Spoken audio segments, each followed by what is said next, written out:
ఒక్కసారి కొమ్మూరి గోల్డ్ కి కాల్ చేయండి. తాకట్లో ఉన్న మీ బంగారాన్ని విడిపించి మార్కెట్ ప్రైస్ కి వాళ్ళు కొనుక్కుని మిగతా డబ్బులు మీకు ఇచ్చేస్తారు. హాయ్, వెల్కమ్ టు మనం టీవీ. మన టీవీ మన కోసం. నేను మీ జర్నలిస్ట్ మనోజ్. అంతా చేసింది ఆయన కాదు, ఆవిడ గారే. ఎందుకు మరి ఇలాంటి టైటిల్ పెట్టాల్సి వచ్చింది? గత 2 రోజులుగా ఎప్పుడైతే నిన్న సాయంత్రం ఆవిడ ఎఫ్ఐఆర్ ఫైల్ చేసిందో, ఈ మహిళా ట్రైనీ ఐపీఎస్ అత్తాపూర్ పోలీస్ స్టేషన్లో కంప్లైంట్ రేస్ చేసిన తర్వాత వితిన్ 24 అవర్స్ లోపల ఎఫ్ఐఆర్ అవ్వటం, అండ్ దానికి సంబంధించి అయితే ఈ ఉదయ్ కృష్ణారెడ్డికి నోటీసులు ఇవ్వడం, సరిగ్గా ఆయనకి 8 రోజులు టైం ఇవ్వడం, ఇవన్నీ చకచక గడిచిపోయాయి. కట్ చేస్తే ఈరోజు జరిగిన అప్డేట్ ఏంటి? ఇతను ఇన్స్టాలో ఒక పోస్ట్ పెట్టాడు. సో తప్పు నిలకడమే తెలుస్తుంది, కాస్త ఆగండి, విష ప్రచారాలు చేయొద్దు, సో మీ ఉదయ్ కృష్ణారెడ్డి అని చెప్పి ఇన్స్టాగ్రామ్లో ఒక స్టోరీ పెట్టారు. సో కట్ చేసి దాని తర్వాత జరిగిన బ్రేకింగ్ ఏంటంటే, ఇతను శానిటైజర్ తాగి సూసైడ్కి పాల్పడ్డాడు. సో ఈ ఎంటైర్ ఎపిసోడ్లో అసలు ఉదయ్ కృష్ణారెడ్డి ఆ అమ్మాయిని ఎందుకు గెలకాలి, ఆవిడతో ఎందుకు అసభ్యంగా ప్రవర్తించాలి, ఆవిడని ఎందుకు రూమ్లోకి లాక్కెళ్ళాలి, పలుమార్లు అంటే 4-5 సార్లు ఆ అమ్మాయిని రూమ్లోకి ఎందుకు లాక్కెళ్ళాలి, అండ్ ఆవిడ ఫోన్ ఎందుకు లాక్కోవాలి, పాస్వర్డ్ చెప్పమని ఎందుకు అంతలా వేధించాలి, అండ్ అంతేకాకుండా ఆ అమ్మాయి పీక మీద కత్తిపెట్టి నాకు సుఖం ఇస్తావా లేదా చస్తావా అని చెప్పిన మాటలు, లేకపోతే ఇదంతా కాన్స్పిరసీ. సో ఇదంతా జరిగింది. కట్ చేసి అసలు జరిగింది ఏంటి? ఎప్పుడైతే ఆ అమ్మాయి అత్తాపూర్ పిఎస్కి వెళ్ళిన తర్వాత ఆవిడ చెప్పిన మాటల మీద మన రాజ్యాంగం ప్రకారం ఎవరైనా, ఏ మహిళ అయినా, ఐపీఎస్ కాదు, ఐఏఎస్ కాదు, ఇంకొకళ్ళు కాదు, ఎవరైనా సరే ఒక మహిళ వెళ్ళి కంప్లైంట్ రేస్ చేసిందంటే తీసుకోవాల్సిందే. నన్ను వాళ్ళు వేధిస్తున్నారు పలానా వాళ్ళు, మస్ట్గా ఎఫ్ఐఆర్ జరగాల్సిందే. There is no doubt about it. So అదే జరిగింది ఈ కేసులో. ఇప్పుడు ఇతను హాస్పిటల్లో డిశ్చార్జ్ అయ్యాడు. చావు బతుకుల మధ్య కొట్టుమిట్టాడుతున్నాడు. సో ఇతను అంటే లిటరల్గా ఎందుకు ఆ మాట అన్నాను అంటే, ఇతన్ని హాస్పిటల్కి తీసుకెళ్ళడం ఏ మాత్రం లేట్ అయినా అతను బతికేవాడు కాదు, అనంతలోకాలకు వెళ్ళిపోయాడు. సో అలాంటి వ్యక్తి, మరి ఐపీఎస్ లాంటి వ్యక్తి, మెంటల్గా ఫిజికల్గా ఎంతో స్ట్రాంగ్గా ఉండే వ్యక్తులు బలవన్మరణానికి ఎందుకు పాల్పడ్డాడు అనే దాని నుంచి మనం ఈ విశ్లేషణ స్టార్ట్ చేద్దాం. సో ఇలాంటి నేపథ్యంలో ఇతను ఒక పూర్ ఫ్యామిలీ, వాళ్ళ నానమ్మ ఇతన్ని పెంచింది, కానిస్టేబుల్గా జీవితం స్టార్ట్ చేశాడు. ఒక సిఐ ఒక మాట అన్నాడని చెప్పి వెంటనే అతను కానిస్టేబుల్ జాబ్ కూడా రిజైన్ చేశాడు. అంత మాట అంటే పట్టుదల ఉన్న వ్యక్తి, మాట అంటే పడే క్యారెక్టర్ కాదు ఉదయ్ కృష్ణారెడ్డిది. ఎవరో చేస్తే పిచ్చి పిచ్చి ఎలిగేషన్ చేశారు నా మీద కాబట్టి నేను ఇది అని చెప్పి అనే వ్యక్తి కాదు. సో అలాంటి నేపథ్యంలో ఇతను తప్పు లేకపోయినా ఇతన్ని అందరూ దూషించేసరికి కాస్త ఎవరికైనా బాధ ఉంటుంది కదా. తప్పు చేయకుండా ఆ మాట పడాలి అంటే మనసు ఒప్పుకోదు, చాలా బాధ అవుతుంది. సో అదే బాధ ఈ ఉదయ్ కృష్ణారెడ్డి పడ్డాడు. అది ఇంకా మితిమీరి ఎక్స్ట్రీమ్ లెవెల్కి వెళ్ళిపోయింది కాబట్టి బలవన్మరణానికి పాల్పడ్డాడు. సో మరి కాసేపట్లో అతను ఆ హాస్పిటల్ నుంచి, ఎస్ఆర్ నగర్ హాస్పిటల్ నుంచి డిశ్చార్జ్ అయ్యే ఛాన్స్ కూడా ఉంది. సో ఈ నేపథ్యంలో అసలు ఏం జరిగింది ఏంటి, అక్కడున్న వాళ్ళ సోదరుడు ఎవరైతే ఉదయ్ కృష్ణారెడ్డి, వాళ్ళ బంధువులు, వాళ్ళతో మాట్లాడితే వాళ్ళు చెప్తున్న ఇన్ఫర్మేషన్ ఏంటంటే, ఏదైతే ఈ మహిళ ట్రైనీ ఐపీఎస్ ఎవరైతే ఉన్నారో ఆవిడ త్రూనే మనోడి మీద వేధింపులు జరిగాయి. ఇది చాలా క్రిస్టల్ క్లియర్ అని చెప్తున్నారు. అండ్ ఇంకో విషయం ఏంటంటే, ఈవిడికి ఆల్రెడీ పెళ్ళైంది. సో ఈవిడ పేరు మనం మెన్షన్ చేయకూడదు, ఎందుకంటే ఈవిడ ఒక విక్టిమ్గా ఉన్నారు.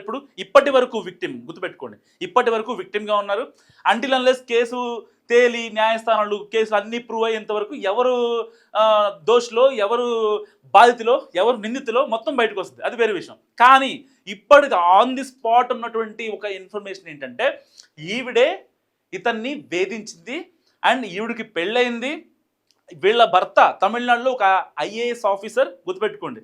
సో అతన్ని ఎప్పుడైతే ఇతను కాంటాక్ట్ అయ్యాడో ఈవిడ వెంటనే లైవ్లోకి వచ్చేసింది. సో అంటే ఎందుకు వచ్చిందో అనేది కొన్ని రేజ్ మాట్లాడుకుందాం. ఇప్పుడు ఇతని మీద పెట్టిన ఎఫ్ఐఆర్లో కేసులు ఏంటి? ఫోన్ లాక్కున్నాడు, రూమ్లోకి లాక్కెళ్ళాడు, బలవంతంగా పాస్కోడ్ తీసుకున్నాడు, అండ్ పీక మీద కత్తి పెట్టి చంపేయాలని అనుకున్నాడు. ఏది లైంగికంగా లైంగికంగా ఇబ్బంది పెడుతున్నాడని చెప్పి, ఆవిడని ఇబ్బంది పెడుతున్నాడని. ఇదే కదా కేసు ఎప్పటిదాకా. కానీ ఐదో దాంట్లో దిమ్మ తిరిగే పాయింట్ ఉంది.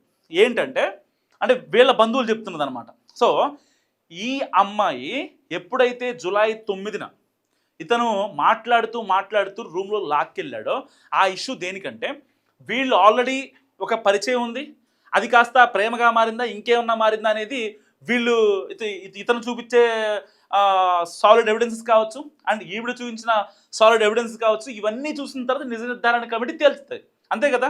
సో ఇప్పటికే ఈవిడ కంప్లైంట్ ఇచ్చిందని చెప్పి వెంటనే హైదరాబాద్ లిమిట్స్లోని ఆ నేషనల్ పోలీస్ అకాడమీకి పోలీసులు వెళ్ళారు, అత్తాపూర్ వాళ్ళు. అండ్ దానికి సంబంధించి వాళ్ళు ఒక సీసీటీవీ ఫుటేజ్లు కావచ్చు, అక్కడ స్టేట్మెంట్లు, వాళ్ళ దగ్గర ఒక ప్రాథమిక ఫస్ట్ ఇన్ఫర్మేషన్ ఏదైతే ఉందో దాన్ని కలెక్ట్ చేశారు, వచ్చారు.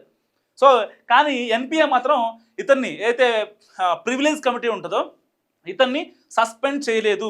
సస్పెన్షన్ జరిగింది, సస్పెండ్ అయ్యాడు అనేది అవాస్తవం, దాంట్లో ఎలాంటి వాస్తవం లేదు.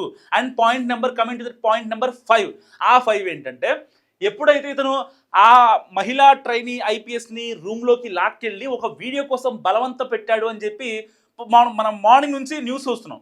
అదేంటంటే సరిగ్గా జూలై 9న ఏదైతే అతను రూమ్లో లాక్కెళ్ళే క్రమంలో ఇతను ఆవిడతో మాట్లాడిన మాట ఏంటంటే, వీళ్ళ సోదరులు చెప్పింది, కొద్ది రోజులుగా వీళ్ళ భర్త ఇతనితో మాట్లాడడం జరుగుతుంది, ఒకవేళ నువ్వు కనుక మా భార్యతో మాట్లాడితే నీకు నెక్స్ట్ లెవెల్లో ఉంటుంది, నేనే ఎన్పిఏకి వచ్చి మీ హయ్యర్ ఆఫీసర్స్ కంప్లైంట్ చేస్తా, నీ బతుకు ఏమవుతుందో చూస్తా అని చెప్పి వాళ్ళు మాట్లాడుకోవడం, తిట్టుకోవడం, అరుచుకోవడం అని జరిగింది.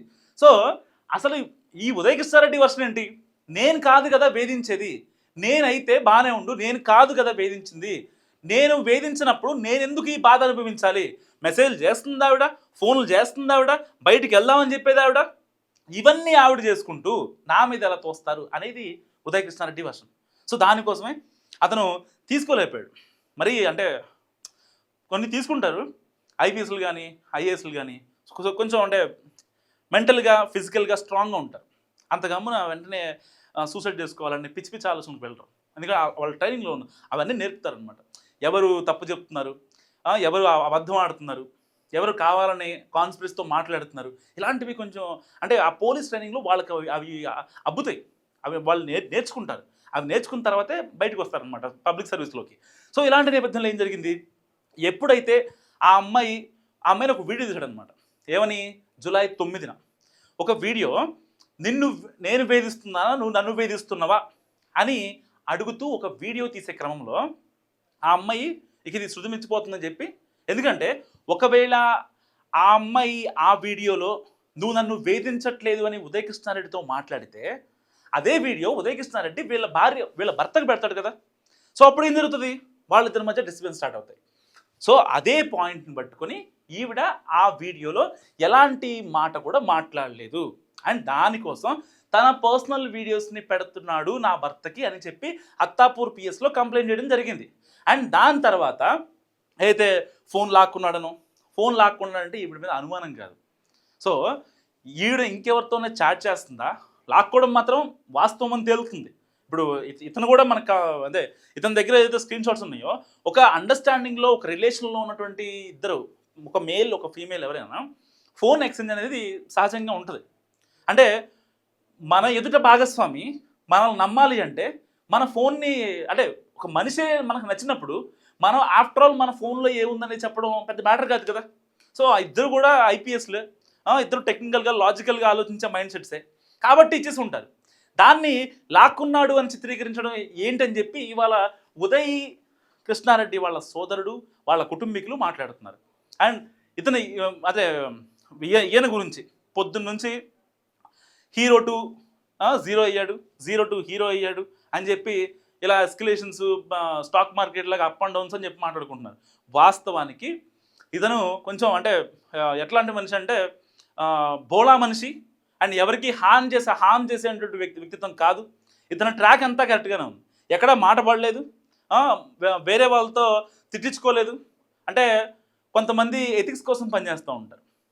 మన మనస్సు మీద ఒక గాయమో లేకపోతే ఎవరో వాళ్ళ ఇన్ఫ్లుయెన్సో, ఎవరికో మోసం చేసామనే రిగ్రెటో ఇలాంటివి లేకుండా ఒక మంచి క్యారెక్టర్తో బతకడం అనేది నిజంగా ఈ రోజుల్లో చాలా కష్టం. అలాంటి ఆత్మాభిమానం ఉన్న వ్యక్తి నిజంగా ఉదయ్ కృష్ణారెడ్డి. సో ఈ మాటలో ఎలాంటి డౌట్ లేదు. ఎందుకంటే ఒక సౌండ్ రావాలంటే, చప్పట్లు కొట్టాలంటే సౌండ్ రావాలంటే రెండు చేతులు కలవాల్సిందే కదా. ఒక్క చేయి కలిస్తే సౌండ్ వచ్చిద్దా? ఒక చేతితో రాదు కదా, చిటికేయాలి ఒక చేతితో అంటే.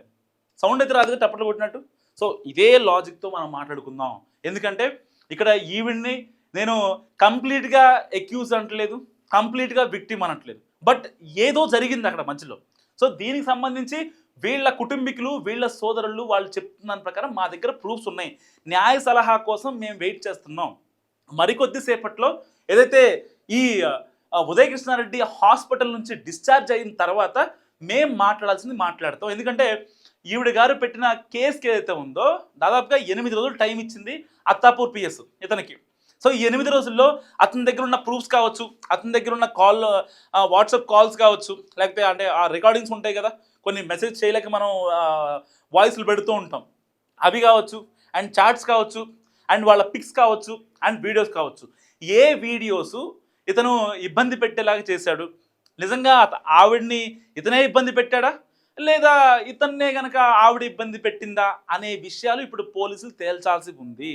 ఎందుకంటే పర్టికులర్గా ఒక మహిళా పక్షపాత సమాజంలో మనం ఉన్నాం. సో ఆబ్వియస్లీ రాజ్యాంగం ప్రకారం మనం అంటే వాళ్ళు కంప్లైంట్ పెడితే నన్ను వీళ్ళు ఇబ్బంది పెడుతున్నారంటే ఆ కంప్లైంట్ తీసుకోవాల్సిందే, దాంట్లో ఎలాంటి డౌట్ లేదు. సో మరి ఇలాంటి నేపథ్యంలో అసలు ఏం జరగబోతుంది? ఎందుకంటే ఇప్పుడు ఉదయ్ కృష్ణారెడ్డి దగ్గర కీలక డాక్యుమెంట్స్ 100 పైగా స్క్రీన్ షాట్స్, సో చాలా వరకు మెసేజ్లు వాళ్ళ దగ్గర నుంచే వచ్చాయి. అంటే ఇప్పటిదాకా బాధిత మహిళగా చెప్పుకున్నట్టు ఆ మహిళ పేరుతోనే వచ్చాయి మెసేజ్లు. ఒక స్టెప్ ఎక్స్ట్రీమ్ అయ్యి పెళ్ళి కూడా చేసుకుందామని అనుకున్నారట అని వీళ్ళ బంధువులు ఎవరైతే ఉన్నారో వాళ్ళు చెప్తున్న సిచ్యువేషన్. ఆల్రెడీ ఈవిడికి పెళ్ళి అయిపోయింది 30 ఏళ్ళు. సో మరి ఇతనితో పెళ్ళి అనే దానికి వాళ్ళ దగ్గర సాక్ష్యాలు ఏమున్నాయి అనేది ఇప్పుడు కీలకంగా మారనుంది. ఒకవేళ కనుక ఈ కేసు కనుక టర్న్ అయితే, అంటే ఇప్పుడు దాకా ఇట్లా ఉంది కదా, ఇప్పుడు ఇట్లా అయిందనుకోండి, ఎవరికి శిక్ష పడే అవకాశం ఉంది? ఎందుకంటే ఇద్దరు అంటే నార్మల్గా సివిలియన్స్ కాదు, సామాన్యులు కాదు, ఇద్దరు కూడా ఐపీఎస్లే. ఆ స్థాయి వేరు, ఐపీఎస్ అనే స్థాయి వేరు. అండ్ చాలా కొద్ది మంది అవుతారు ఐపీఎస్లు బేసిక్గా, మీకు తెలిసింది ఆ విషయం. ఎంత ఎగ్జామ్స్ ఎంత కఠినంగా ఉంటాయో అది ప్రిపేర్ అయిన వాళ్ళకి మాత్రం తెలుసు. మరి ఇలాంటి నేపథ్యంలో తప్పు ఎవరిది, ఎవరు తప్పు చేశారు, ఎవరు తప్పించుకోవాలనుకుంటున్నారు? మస్ట్గా కామెంట్ చేసే ప్రయత్నించండి. చూస్తున్నాను మనం.